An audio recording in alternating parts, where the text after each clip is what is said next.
Okay, அனைவருக்கும் வணக்கம். இப்போ நம்ம இருக்கக்கூடிய இடம் வந்து பார்த்திங்கன்னா மதுரை செல்லூர் 27வது வார்டு. பார்த்திங்கன்னா செல்லூர் கண்மாயிலிருந்து வெளியேறக்கூடிய ஒரு கழிவுநீர் கால்வாய். இது மழைநீர் கால்வாயில் கழிவு நீரை விடுறாங்க மதுரை மாநகராட்சி.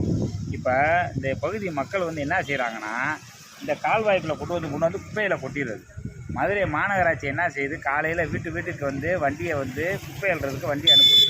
ஆனால் பொதுமக்கள் என்ன பண்ணுறாங்கன்னா, குப்பையை பூரா கொண்டு வந்து இந்த கால்வாய்க்குள்ளே கொட்டிவிட்டு போகிறாங்க.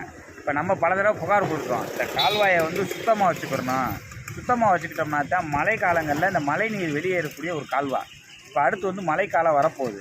மழைக்காலம் வரும்போது இதில் பூரா குப்பையை போட்டு அடைச்சி விட்டுருந்தா அந்த மழை தண்ணி பூரா என்ன செய்யணும், ஊருக்குள்ளே வந்துடும். கடந்த வருடம் இதே மாதிரி மழை நீர் பூராமே உள்ளே வந்து செல்லூருக்கு பூராமே வெள்ள பாதிப்பாகி போச்சு. அதனால் பொதுமக்கள் வந்து இந்த கால்வாய்க்குள்ளே வந்து குப்பையை கொட்டுறது வந்து தவறு. பல தடவை சொல்லிட்டேன், ஆனால் பொதுமக்களுக்கு தெரியல. ஆனால் இந்த குப்பையை யார் கொட்டுவது இதுதான். அதனால் சிசிடிவி கேமரா வச்சு இந்த குப்பையை யார் இங்கே கொட்டுறாங்கன்னு சொல்லி கண்காணித்து அவங்க மேலே அபராதம் விதிக்கணும். ஒரு மழைநீர் கால்வாய் என்பது நிலத்தடி நீர் வந்து நம்மளுக்கு வந்து இதில் தான் நீராதாரமாக இருக்குது. நம்ம இதில் பூரா குப்பையும் கால்வாயும் தண்ணியும் சாக்கடைமையாக போட்டுக்கிட்டோம்னா நம்ம எப்படி சுத்தமான ஒரு நிலத்தடி நீர் கிடைக்கும்? அதனால் பொதுமக்கள் கவனம் செலுத்தி இது போன்ற கால்வாய்களை நம்ம தான் பராமரிப்பாக சுத்தமாக வச்சுக்கணும். கேரளா பக்கம்லாம் போயிட்டீங்கன்னா அவ்வளோ நீட்டாக இருக்கும் ஒரு கால்வாய், மழைநீர் கால்வாய். இந்த மழைநீர் கால்வாயில் போய் நீ போய் குப்பையை கொட்டுறது, பாதாள சாக்கடை கழிவு நீரை உள்ளே விடுறது, இப்படி விட்டேன்னா யாருக்கு இதனால் கெடுதல்னா பொதுமக்களுக்கு தான் கெடுதல்.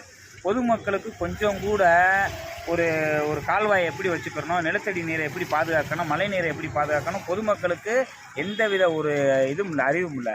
அதே நேரத்தில் மதுரை மாநகராட்சிக்கு எந்தவித கவலையும் இல்லை. மக்கள் எப்படி வேணாலும் இருந்துட்டு போகிறேன், என்ன வேணாலும் பண்ணிட்டு போகிறேன், குப்பையை கொட்டுறேன், என்ன பண்ணுறேன், அது சாட்டி இருந்துட்டு போதுன்னு அதுவும் கண்டுக்கிறாம மக்கள்கிட்ட குப்பை வரி, குடிநீர் வரி, குழாய் வரி, வீட்டு வரி, எல்லா வரியும் மக்கள்கிட்ட வாங்கிட்டு ஒரு நாளைக்கு 1 கோடி ரூபா, வருஷத்துக்கு 400 கோடி ரூபா வசூல் பண்ணிவிட்டு அது கம்முன்னு போயிடுது மதுரை மாநகராட்சி நிர்வாகம். தமிழ்நாடு அரசு எந்த வித வேலையும் பார்க்குறதில்ல. அப்புறம் இப்படி இருந்தால் எப்படி இருக்கும்? இவ்வளோ குப்பையை கொண்டாந்து உள்ளே கொட்டுறவனை பூராமே என்ன செய்யணும்?